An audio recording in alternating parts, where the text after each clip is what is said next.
Diamonds विश्व में सबसे पहले भारत में पाए गए, जिसके कई साक्ष्य 4th सेंचुरी की ट्रेड में मिलते हैं। माना जाता है कि भारत से डायमंड्स की खरीद फरोख्त सिल्क रूट के माध्यम से बाकी के देशों में होती थी, लेकिन अब तक कोई ऐसे हीरे का टुकड़ा नहीं मिला था जिसे देखकर लोग बस देखते ही रह जाए। वक्त बीतने के साथ हीरा बेशकीमती स्टोन के तौर पर अपनी जगह बना चुका था। 13th सेंचुरी में जहां पूरी दुनिया में एक भी हीरे की खान नहीं थी, तभी भारत में एक ऐसे हीरे की खोज हुई जिसकी चमक के आगे बड़े बड़े राजाओं की आंखें चौंधी आ गई थी। ये हीरा बेहद ही अनोखा था। तब कहां किसी को पता था कि ये हीरा आने वाले दिनों में इतना यूनिक और बेशकीमती होगा कि जो भी इसे देखेगा बस देखता ही रह जाएगा। जैसे जैसे इसकी पॉपुलैरिटी बढ़ती गई, वैसे ही उस समय के राजाओं में इसे हासिल करने की होड़ बढ़ गई। आज की कहानी है कोहिनूर की। भारत की कोख से निकला वो हीरा जो आज ब्रिटेन की धरोहर बना हुआ है। ऐसा नहीं है कि कभी भारत की शान में 4 चांद लगाने वाला कोहिनूर रातों रात ब्रिटेन चला गया या फिर उन्होंने इसे किसी युद्ध में छीन लिया। कोहिनूर की कहानी बहुत लंबी है। भारत में एक रजवाड़े से होते हुए दूसरे रजवाड़े की सैर करते हुए फाइनली ये हीरा ब्रिटिश क्राउन को सो कॉल्ड गिफ्ट के तौर पर दे दिया गया था। यहाँ एक और बड़ी मजेदार बात यह है कि मुगल सल्तनत के ताजो तख्त से होते हुए क्वीन विक्टोरिया के सर का ताज बनने तक के सफर में इस हीरे को कभी खरीदा या बेचा नहीं गया। शायद इसी वजह से आज तक ये हीरा बेशकीमती माना जाता रहा है। पर कोहिनूर की एक अपनी कहानी रही है। इसकी चमक में कई लोगों का खून लगा हुआ है और इसकी चाहत के कई किस्सों से दुनिया आज तक बेखबर है। तो चलिए आपको ले चलते हैं कोहिनूर की चमकीली कहानियों में और आपको बताते हैं इसके वो किस्से जो इसकी चमक के पीछे गुम हो गए हैं। The Indian government has said it would make all possible efforts to get back the priceless Kohinoor diamond that is part of the Queen Mother's crown. Malik Kafur ने उस मंदिर को डिस्ट्रॉय करके वहां से लिया है। This incredible jewel has not just been passed down through generations. It's stolen. It's been fought over. It's gone through all manner of chicanery and skullduggery to get it to its current point. For a diamond, are you ever going to return? I don't think. But accepting the fact that the diamond was taken away by force. Give it back to India. I don't see why an Indian child from India has to travel all the way to the UK to look at it and just pay for it. Kohinoor के origin के बारे में कई तरह की कहानियां प्रचलित है। ऐसी ही एक कहानी के अनुसार इस हीरे को करीब 5000 साल पहले जामवंत जी ने भगवान श्री कृष्ण को दिया था। महाभारत काल में इस हीरे को स्यनमंतक मणि के नाम से जाना जाता था। लेकिन इसके बारे में कहानी यही खत्म नहीं होती। जहां कोहिनूर को महाभारत काल का बताया जाता है, तो वही ये भी कहा जाता है कि इस हीरे को 3200 साल पहले एक नदी में पाया गया था। खैर सच्चाई जो भी हो, लेकिन आज तक इस हीरे की ओरिजिन के बारे में एक्यूरेट और वैलिड इंफॉर्मेशन जुटाई नहीं जा सकी है। कोहिनूर अपने खोजे जाने के वक्त दुनिया का सबसे बड़ा डायमंड था और उसका कुल वजन 793 कैरेट्स के आसपास था। बाद में इस हीरे को कई बार तराशा गया है, जिसकी वजह से इसका वजन घटकर 105.6 कैरेट के आसपास रह गया है। हालांकि कई बार तराशे जाने के बावजूद कोहिनूर अब भी दुनिया के सबसे बड़े तराशे हुए हीरों में से एक बना हुआ है। कई दावों के हिसाब से कोहिनूर की कहानी 13th सेंचुरी में शुरू होती है, जब आज के आंध्र प्रदेश में काकतीय डायनेस्टी का राज था। उन्हीं दिनों वहां के गोलकोंडा में कोयले की खदानें थी, जिनकी खुदाई की जा रही थी। यही के कोल्लूर माइंस में कोहिनूर की खोज हुई। कोहिनूर के खोजे जाने के वक्त भारत में राजा महाराजाओं का दौर हुआ करता था, इसलिए जब भी कोई बेशकीमती चीज खोजी जाती उसे राजा के पास पहुंचा दिया जाता था। इसी तरह कोहिनूर के मिलते ही उसे काकतीय डायनेस्टी के राजा के पास पहुंचा दिया गया। राजा इसकी सुंदरता और चमक से बेहद प्रभावित हुए और इस हीरे को उन्होंने अपनी कुल देवी भद्रकाली की बाई आंख में लगवा दिया। जल्दी ही इसकी चर्चा पूरे भारत में होने लगी और इसकी खबर दिल्ली सल्तनत के राजा अलाउद्दीन खिलजी के पास भी पहुंची। उन दिनों खिलजी अपने एम्पायर के एक्सपेंशन के बड़े सपने देख रहा था और भारत के दक्षिणी हिस्से में भी अपने राज्य का विस्तार करना चाहता था। कुछ महीनों बाद मलिक काफूर की कमांड में खिलजी की सेना ने काकतीय डायनेस्टी पर हमला कर कोहिनूर को लूट लिया, जिसके बाद कोहिनूर अलाउद्दीन खिलजी के पास आ गया और दिल्ली सल्तनत का हिस्सा बन गया। आगे चलकर खिलजियों को हराकर तुगलकों ने दिल्ली सल्तनत पर अपना कब्जा जमा लिया। तब तक कोहिनूर इतना पॉपुलर हो गया था कि जब भी कोई राजा दूसरे को हराता, वो हारने वाले राजा से कोहिनूर ले लेता। इसी तरह कोहिनूर भी खिलजियों से होकर तुगलकों के पास चला गया। तुगलकों के पास पहुंचने के बाद कोहिनूर फिरोज शाह तुगलक के पास आ पहुंचा। आगे चलकर तुगलकों से होते हुए कोहिनूर मालवा के राजा होशंग शाह के हाथों में आ गया। मालवा का राजा बनने के बाद होशंग शाह अपने पड़ोसी राज्य ग्वालियर को जीतना चाहता था। उस समय ग्वालियर पर तोमर राजा डोंगरेंद्र सिंह शासन कर रहे थे। होशंग शाह ने मौका पाते ही ग्वालियर पर अटैक कर दिया, लेकिन वो डोंगरेंद्र सिंह से बुरी तरह हार गया। अपनी जान बचाने के लिए होशंग शाह ने कोहिनूर समेत अपनी सारी संपत्ति डोंगरेंद्र सिंह को सौंप दी। इस घटना का जिक्र बाबर नामा में भी मिलता है, जो इस हीरे का फर्स्ट डॉक्यूमेंटेड प्रूफ भी है। डोंगरेंद्र सिंह से होते हुए ये हीरा अंतिम तोमर शासक राजा विक्रमादित्य के पास पहुंच गया। उस समय तक दिल्ली सल्तनत की सत्ता इब्राहिम लोधी के हाथों में आ गई थी। इब्राहिम लोधी ने भी कोहिनूर के बड़े चर्चे सुन रखे थे, इसलिए उसने अपने साम्राज्य का विस्तार करने और इस हीरे को पाने के लिए ग्वालियर पर अटैक कर दिया। इस युद्ध में राजा विक्रमादित्य की हार हुई। हार के बाद राजा विक्रमादित्य को कोहिनूर समेत अपनी सारी संपत्ति इब्राहिम लोधी के आगरा किले में रखनी पड़ी। लेकिन इब्राहिम लोधी की जीत की यह खुशी ज्यादा दिनों तक टिक नहीं पाई और केवल 1 साल बाद ही उसे अपनी सत्ता और कोहिनूर दोनों को बाबर के हाथों गंवाना पड़ा। दरअसल उस दौरान बाबर दिल्ली पर राज करने के सपने संजोए 1519 से ही भारत पर कई बार आक्रमण कर चुका था, लेकिन उसे हर बार यहाँ से हार कर लौटना पड़ता था। 1526 में बाबर ने एक बार फिर से भारत पर आक्रमण किया। इस बार उसकी लड़ाई इब्राहिम लोधी के साथ पानीपत में हुई। कई दिनों तक चले इस घमासान युद्ध में इब्राहिम लोधी मारे गए। इस तरह कोहिनूर बाबर के कब्जे में आ गया। बाबर ने कोहिनूर से प्रभावित होकर अपनी ऑटोबायोग्राफी बाबर नामा में इसकी खूब चर्चा की। उसने कोहिनूर की तारीफ करते हुए लिखा कि ये हीरा इतना बेशकीमती है कि इसकी कीमत से पूरी दुनिया को एक दिन का खाना खिलाया जा सकता है। हालांकि बाबर ने बाबर नामा में इस हीरे का नाम कहीं भी कोहिनूर मेंशन नहीं किया था, जिससे ये साफ होता है कि इस हीरे का नाम उस समय तक कोहिनूर नहीं था। बाबर के बाद हुमायूं मुगल डायनेस्टी का अगला राजा बना और सत्ता के साथ कोहिनूर भी उसके पास आ गया। सत्ता मिलने के कुछ साल बाद ही हुमायूं का एम्पायर बिखरने लगा। उसके छोटे भाइयों ने ही उसके खिलाफ विद्रोह कर दिया, जिस कारण उसे अपना एम्पायर अपने भाइयों के बीच बांटना पड़ा। अपने भाइयों से निपटने के बाद उसने अपने एम्पायर को यूनाइट करना स्टार्ट ही किया था कि उस पर अफगान शासक शेर शाह सूरी ने अटैक कर दिया। 2 सालों में दोनों के बीच चौसा और कन्नौज में 2 बैटल लड़ी गई। दोनों ही बार हुमायूं को मुंह की खानी पड़ी और उसे अपना सब कुछ छोड़कर ईरान भागकर राजा तहमास्प के यहाँ शरण लेनी पड़ी। तहमास्प ने उसका स्वागत करते हुए कई सालों तक उसे अपने संरक्षण में रखा। उनके इस व्यवहार से खुश होकर हुमायूं ने कोहिनूर उनको उपहार में सौंप दिया। इस तरह कोहिनूर पहली बार भारत से बाहर ईरान पहुंच गया। ईरान के राजा तहमास्प के पास कोहिनूर लगभग 3 सालों तक रहा। इसके बाद कोहिनूर एक बार फिर से भारत लौट आया। जहां अब तक कई राजाओं ने कोहिनूर को हथियाने के लिए हजारों लाशें बिछा दी थी, तो वही राजा तहमास्प की इसमें कोई खास दिलचस्पी नहीं थी। इसलिए उन्होंने इसे अहमदनगर के राजा और अपने गहरे दोस्त निजाम शाह को गिफ्ट कर दिया, जो कोहिनूर के दीवाने थे। भारत आने के बाद कोहिनूर कुछ सालों तक निजाम शाह के पास रहा और फिर उनसे होते हुए गोलकुंडा के राजा कुतुब शाह के पास पहुंच गया। साल 1656 में ये हीरा किसी तरह कुतुब शाह के प्रधानमंत्री मीर जुमला के हाथ लग गया, जिसका इस्तेमाल उसने शाहजहां के करीब जाने के लिए किया। शाहजहां को आकर्षक चीजों का बहुत शौक था। इसी शौक के चलते उसने पीकॉक थ्रोन बनवाना शुरू किया। कहा जाता है कि इस पीकॉक थ्रोन को बनवाने में शाहजहां ने ताजमहल से भी 2 गुना खर्चा किया था। उसने सिंहासन में कई तरह के डायमंड, गोल्ड और बेशकीमती स्टोन्स लगवाए और कोहिनूर को इस थ्रोन के सबसे ऊपरी हिस्से में जगह दी। लेकिन उस सिंहासन पर शाहजहां ज्यादा वक्त तक नहीं बैठ पाया और आगे चलकर उसके ही बेटे औरंगजेब ने उसे अरेस्ट करवाकर जेल में डलवा दिया। औरंगजेब ने अपने पिता की सत्ता हथियाने के साथ साथ कोहिनूर को भी हड़प लिया। औरंगजेब कोहिनूर को देखने के बाद इससे बहुत आकर्षित हुआ और उसने इसे और भी अट्रैक्टिव बनाने के लिए एक मशहूर जौहरी को इसे तराशने का काम सौंप दिया। लेकिन तराशने के दौरान कोहिनूर का काफी हिस्सा टूट गया, जिससे ये 793 कैरेट की जगह महज 186 कैरेट का रह गया। औरंगजेब को जब इसकी खबर लगी तो वो बहुत गुस्सा हुआ और उसने उस जौहरी पर भारी भरकम जुर्माना लगाकर इसे अपने खजाने में रखवा दिया।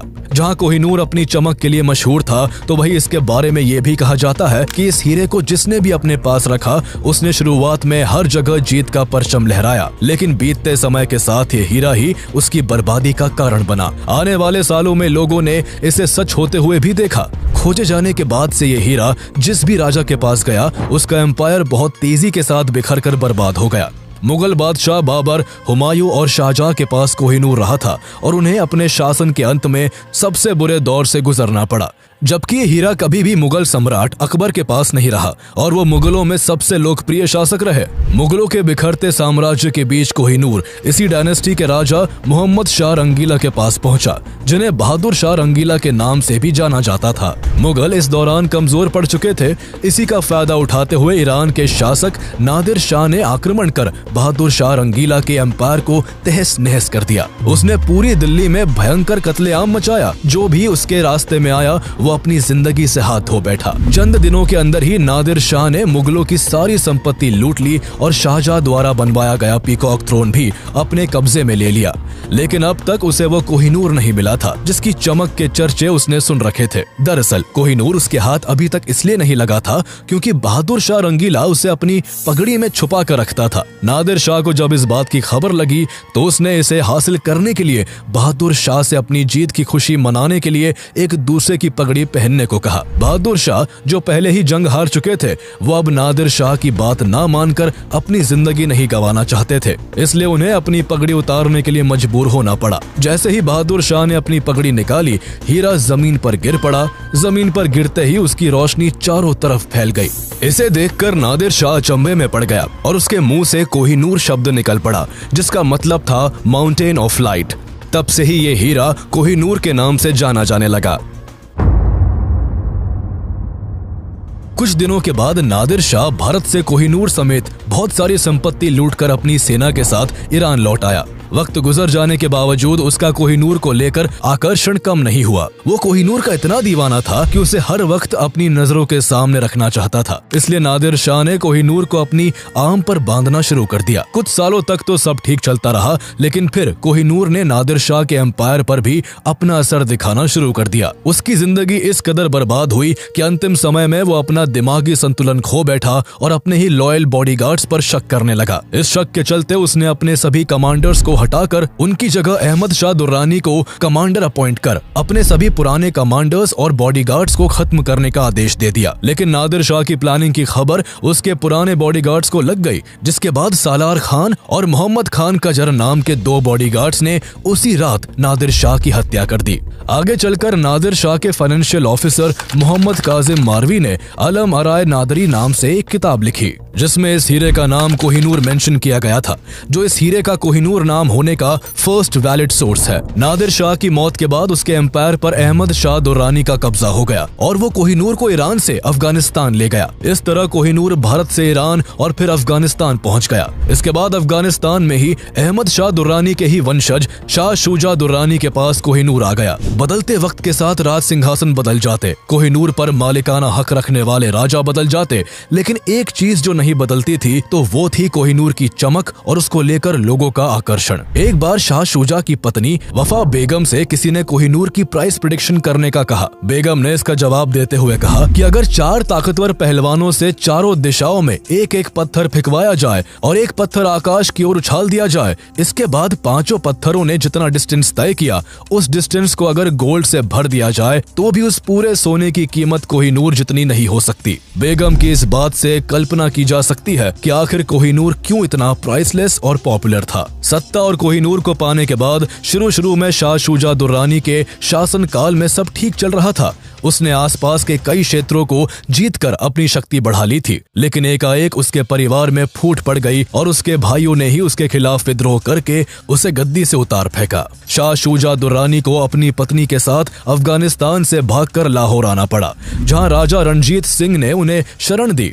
महाराजा रणजीत सिंह ने न केवल उसे लाहौर में रहने की इजाजत दी, बल्कि उसे फिर से अपनी सत्ता हासिल करने के लिए मोटिवेट भी किया।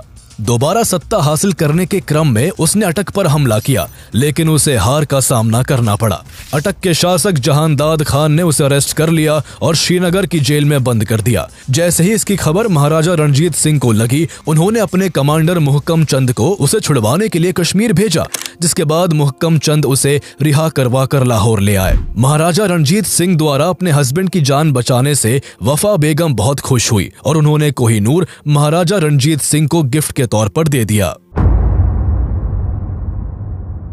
महाराजा रणजीत सिंह सिख एम्पायर के राजा थे। उस समय भारत में अंग्रेजों की हुकूमत थी, इसलिए उनके घर कई अंग्रेज अफसरों का आना जाना लगा रहता था। कोहिनूर हासिल करने के बाद जब भी अंग्रेज अफसर उनके घर जाते, वो बड़ी शान से कोहिनूर को दिखाकर उसकी प्रशंसा किया करते थे। वो अक्सर दिवाली, दशहरा जैसे बड़े फेस्टिवल्स पर इसे अपने हाथ में बांधकर पब्लिक के बीच घूमा करते थे।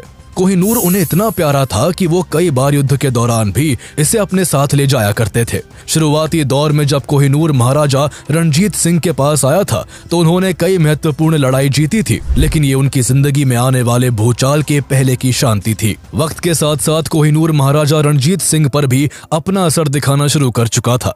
1839 तक उन्हें कई बीमारियों ने घेर लिया था। एक समय पर शेर पंजाब कहलाने वाले महाराजा की हालत इतनी खराब हो गई थी कि वो खुद से अपने बिस्तर से उठ पाने के काबिल नहीं बचे थे। अपनी जिंदगी के आखिरी दिनों को करीब देख महाराजा रणजीत सिंह काफी दान पुण्य करने लगे थे। उन्होंने अपने पास रखी कई कीमती चीजों को मंदिरों और गुरुद्वारों को दान कर दिया था। उनकी दिली ख्वाहिश थी कि उनके पास बचा कोहिनूर भी किसी टेम्पल को दान में दे दिया जाए, लेकिन उनके मंत्री इसके लिए नहीं माने, जिस कारण कोहिनूर मंदिर को दान नहीं हो सका।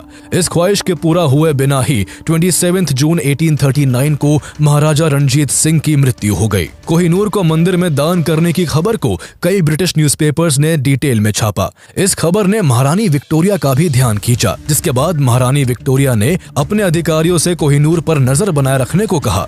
महाराजा रणजीत सिंह की मृत्यु के बाद उनके बेटे खड़क सिंह सिख एम्पायर के राजा बने, लेकिन उनके लिए इतने बड़े एम्पायर को अकेले संभालना मुश्किल हो रहा था। उनके करीबी लोग ही उनके खिलाफ साजिश रच रहे थे।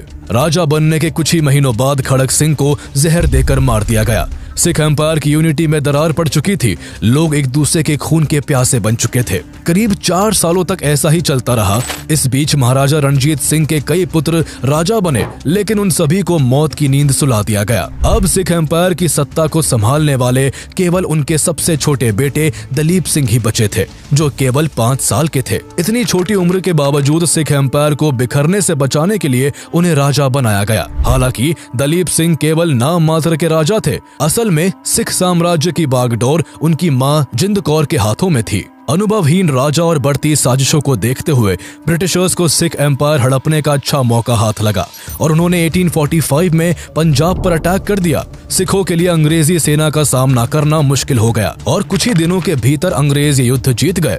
इसके बाद अंग्रेजों ने सिख एम्पायर से कश्मीर भी छीन लिया। इसके 4 साल बाद 1849 के शुरुआती महीने में ब्रिटिशर्स ने फिर से सिख एम्पायर पर हमला कर दिया। कमजोर पड़ चुके सिख एम्पायर की सेना जल्द ही पीछे हटने पर मजबूर हो गई और 29 मार्च 1849 को अंग्रेजों ने लाहौर फोर्ट पर अपना कब्जा जमा लिया। अंग्रेजों ने सिखों के सामने लाहौर ट्रीटी का प्रपोजल रखा, जिसे उन्हें मजबूरन एक्सेप्ट करना पड़ा। इस ट्रीटी के बाद ब्रिटिशर्स ने महाराजा दलीप सिंह को 50,000 पाउंड की एनुअल पेंशन देने की घोषणा की, जिसकी कीमत आज करीब 65 करोड़ रुपए होती है। इसके बाद अंग्रेजों ने उनकी मां जिंद कौर को जेल में डालकर दलीप सिंह को महारानी विक्टोरिया के पास लंदन भेज दिया। इस तरह अंग्रेजों ने सिख एम्पायर की बिखरी सत्ता के एक होने की आखिरी उम्मीद को भी हमेशा के लिए खत्म कर दिया।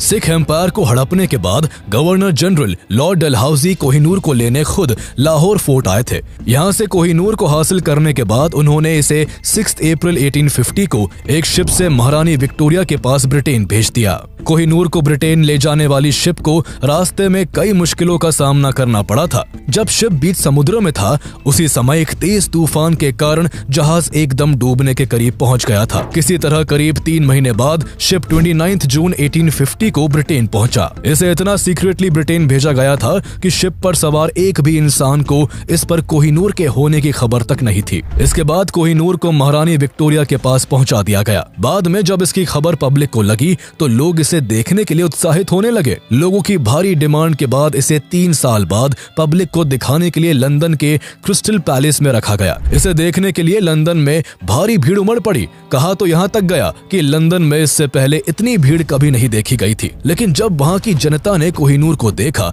तो उन्हें ये बिल्कुल भी पसंद नहीं आया। जैसे ही लोगों के रिएक्शन की खबर महारानी विक्टोरिया के पास पहुंची तो उन्हें काफी बुरा लगा। उन्होंने कोहिनूर को और ज्यादा अट्रैक्टिव बनाने के लिए इसे यूरोपियन स्टाइल में तराशने के आदेश दिए। वो चाहती थी कि इसे ऐसी शेप दी जाए कि इसे उनके ताज में आसानी से फिट किया जा सके। करीब 38 दिनों के बाद इसे तराश कर महारानी विक्टोरिया के ताज में लगा दिया गया। फिर से तराशने के बाद ये हीरा करीब 105 कैरेट के आसपास ही रह गया था। कोहिनूर को अपने ताज में लगवाने के बाद महारानी विक्टोरिया ने इसे अपनी अंतिम सांस तक पहना। उनकी मौत के बाद भी इसे किसी भी राजा के बजाय केवल महारानियों को ही पहनाया गया। जिस तरह का बिलीफ इसको लेकर क्रिएट हुआ था उसको कहीं ना कहीं अंग्रेज भी मानते थे। बिलीफ के हिसाब से कोहिनूर को जो भी आदमी अपने पास रखता उसका नुकसान ही होता, लेकिन कोहिनूर के कर्ज का किसी औरत पर कोई प्रभाव नहीं होता। इसलिए पीढ़ी दर पीढ़ी इसे ब्रिटेन की महारानियों ने इस्तेमाल किया और बाद में ये ब्रिटेन की धरोहर बनकर रह गया।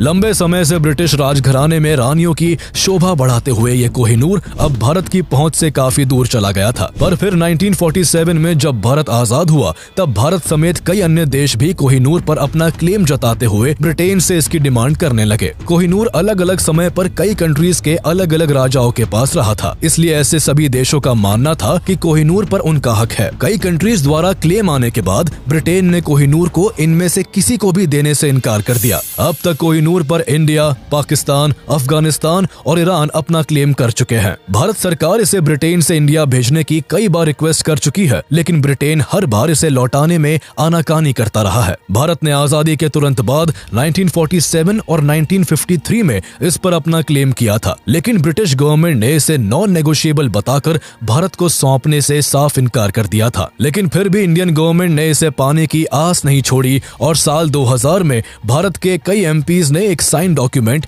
ब्रिटेन को भेजकर कोहिनूर को वापस भारत को लौटाने की मांग की। लेकिन हर बार की तरह इस बार भी भारत को निराशा ही हाथ लगी। ब्रिटेन ने ये कहते हुए भारत की इस मांग को ठुकरा दिया कि कोहिनूर अलग अलग समय में अलग अलग देशों का हिस्सा रहा है, लेकिन अब ये करीब 150 सालों से ब्रिटिश हेरिटेज का हिस्सा है, इसलिए इसे भारत को नहीं लौटाया जा सकता है। इस घटना के 15 साल बाद 2015 में शशि थरूर को एक स्पीच के लिए ऑक्सफोर्ड यूनिवर्सिटी बुलाया गया। उस स्पीच में उन्होंने 200 सालों में भारत से लूटी गई संपत्तियों के लिए ब्रिटिशर्स को खूब क्रिटिसाइज किया था। इस दौरान उन्होंने कोहिनूर और अन्य भारतीय धरोहरों का भी जिक्र किया जो अब ब्रिटेन के पास है। इसके एक साल बाद 2016 में एक एनजीओ ने सुप्रीम कोर्ट में एक पिटीशन फाइल की, जिसमें भारत सरकार से ब्रिटेन द्वारा चुराए गए कोहिनूर को वापस भारत लाने के बारे में कई सवाल पूछे गए थे। बाद में जब इस केस की हियरिंग हुई तो उसमें इंडियन गवर्नमेंट को सॉलिसिटर जनरल रंजीत कुमार ने रिप्रेजेंट किया था। हियरिंग में उनका कहना था कि ब्रिटेन ने कोहिनूर को सिख एम्पायर के राजा दलीप सिंह से एक ट्रीटी के तहत हासिल किया था। उनके इस तर्क के आधार पर सुप्रीम कोर्ट ने